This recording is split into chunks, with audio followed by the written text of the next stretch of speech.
खुलुमबाय बेयो बड'लेण्ड इंखं टेलिभिजन दिनै 2 फेब्रुवारि 2021 मंगलबारखालि सानसेनि बरादखौ नोंथांमोननि खाथियाव लाबोदों आं सदानन्द दैमारिया।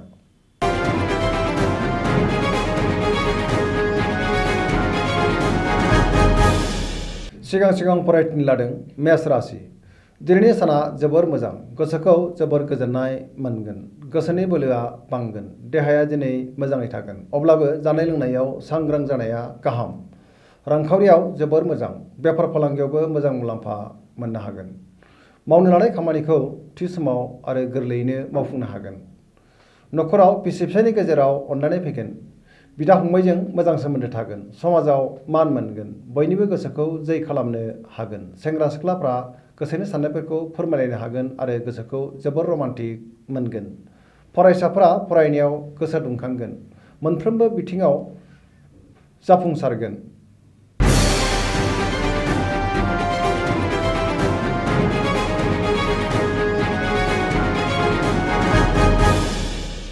वृष राशि। दिनैनि साना जोबोर मोजां, गोसोखौ जोबोर गोजोननाय मोनगोन। मावनो लानाय खामानिखौ थि समाव मावफुंनो हागोन। रांखावरियाव जोबोर मोजां, बेफार फालांगियाव मोजां मुलाम्फा मोननो हागोन।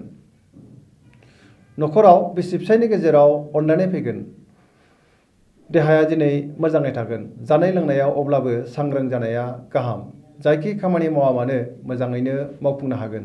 सेंग्रा सिख्लाफ्रा गावबा गावनि गोसोनि साननायफोरखौ फोरमायलायनो हागोन आरो गोसोआ जोबोर रमान्टिक जागोन। फरायसाफ्रा फरायनायाव गोसो दुंखांगोन आरो मोजां फिथाइ मोननो हागोन। गोसोनि साननायफोरा जाफुंसारगोन।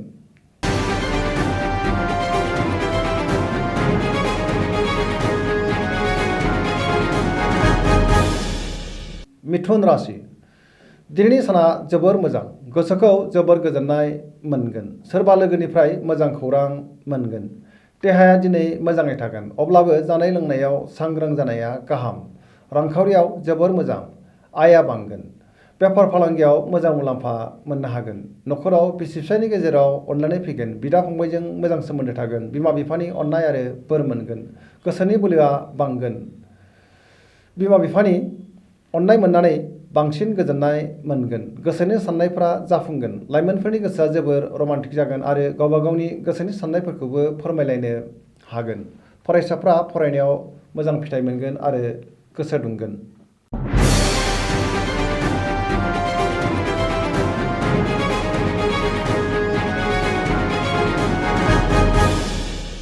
कर्कट राशि।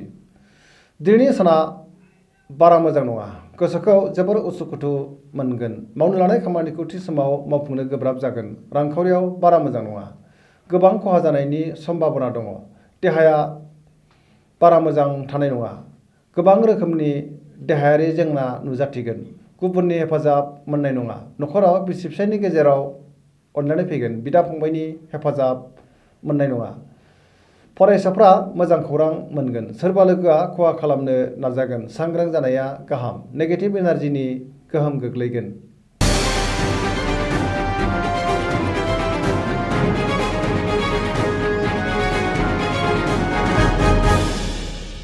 सिंह राशि।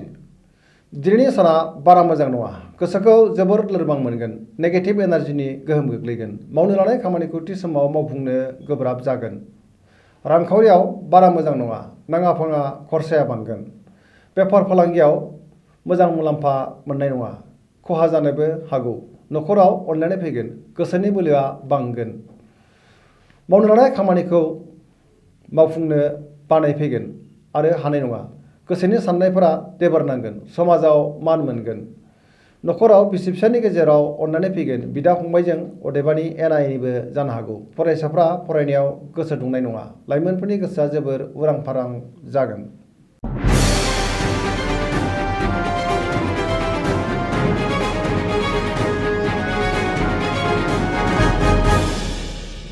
कन्या राशि।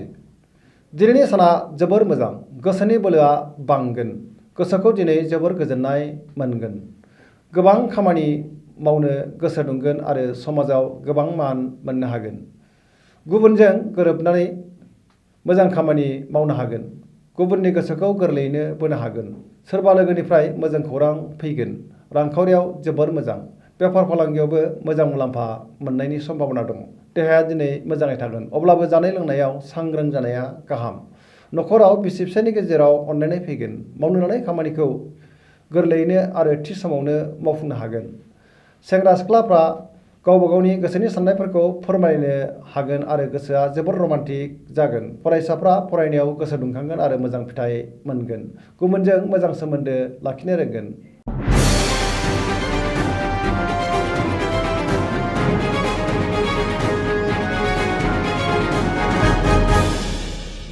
तुला राशि, दिनैनि साना जोबोर मोजां। गोसोनि बोलोआ बांगोन। गोसोखौ जोबोर गोजोननाय मोनगोन। बहाबा दावबायहैनो मोननानै गोसोखौ बांसिन गोजोननाय मोनगोन। गोसोनि साननायफोरा जाफुंगोन। मावनो लानाय खामानिखौ थि समावनो आरो गोरलैयैनो मावफुंनो हागोन। देहाया दिनै मोजाङै थागोन। रांखावरियाव जोबोर मोजां। न'खराव बिसि फिसायनि गेजेराव अनलायनाय फैगोन। समाजाव गोबां मान मोनगोन। बेफार फालांगियाव मोजां मुलाम्फा मोनगोन। लोगोफोरनि हेफाजाब मोनगोन। गोदान खामानि मावनो गोसो दुंखांगोन। गोसोखौ दिनै जोबोर रमान्टिक मोनगोन आरो गावबा गावनि गोसोनि साननायफोरखौबो लाइमोनफोरा फोरमायलायनो हागोन। फरायसाफ्रा फरायनायाव मोजां फिथाइ मोनगोन।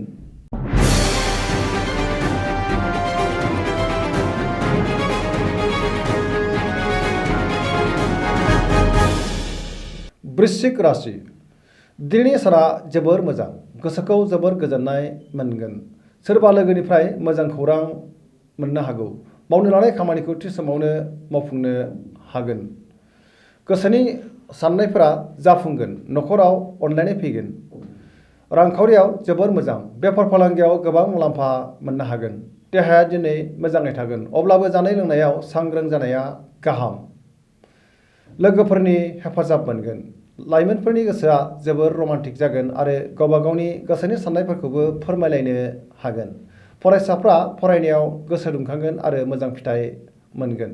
धोरोमारि बिथिङावबो गोसो दुंगोन।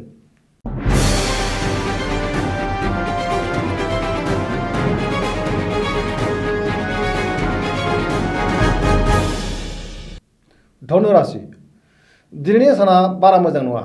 गोसोखौ जोबोर गुलाय गुजाय मोनगोन। सोरबा लोगोआ लाजि फोनांनो नाजागोन। मावनो लानाय खामानिखौ थि समाव मावफुंनो गोब्राब जागोन। गोसोनि साननायफोरा देबार नांगोन।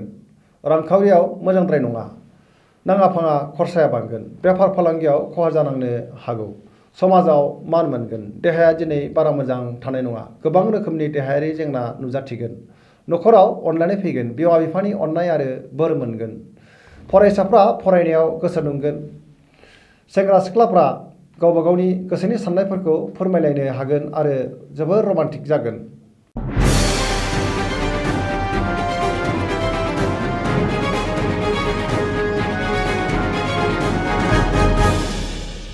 मकर राशि, दिनैनि साना बारा मोजां नङा। गोसोखौ जोबोर आला खाला मोनगोन। गोजोननि आंखाल जागोन। देहाया दिनै बारा मोजां थानाय नङा। जानाय लोंनायाव सांग्रां जानाया गाहाम। रांखावरियाव जोबोर मोजां। मोननो गोनां धोनखौबो दिनै मोननो हागोन। बेफार फालांगियाव नाथाय खहा जानांनो हागौ। न'खराव अनलायनाय फैगोन। गोसोनि बोलोआ लोरबां जागोन। गोबां खामानि मावनो गोसो जागोन नाथाय मावफुंनो हानाय नङा। समाजाव मान मोनगोन। गोसोखौ रमान्टिक मोनगोन।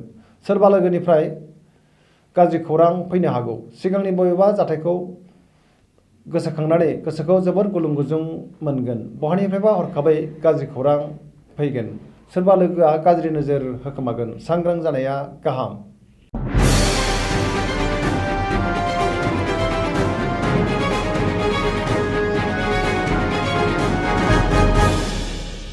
कुम्भ राशि, दिनैनि साना जोबोर मोजां। गोसोखौ जोबोर गोजोननाय मोनगोन। मावनो लानाय खामानिखौ थि समाव मावफुंनो हागोन। समाजाव मान मोनगोन। रांखावरियाव जोबोर मोजां।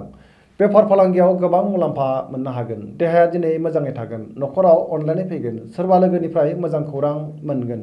गोसोनि साननायफोरा फारि फारि जाफुंजोबगोन। सेंग्रा सिख्लाफ्रा गावबा गावनि गोसोनि साननायखौ फोरमायलायनो हागोन आरो गोसोआ जोबोर रमान्टिक जागोन। गोसोनि बोलोआ बांगोन। फरायसाफ्रा फरायनायाव गोसो दुंखांगोन आरो मोजां फिथाइ मोननो हागोन। पजिटिभ एनार्जिनि गोहोम गोग्लैगोन।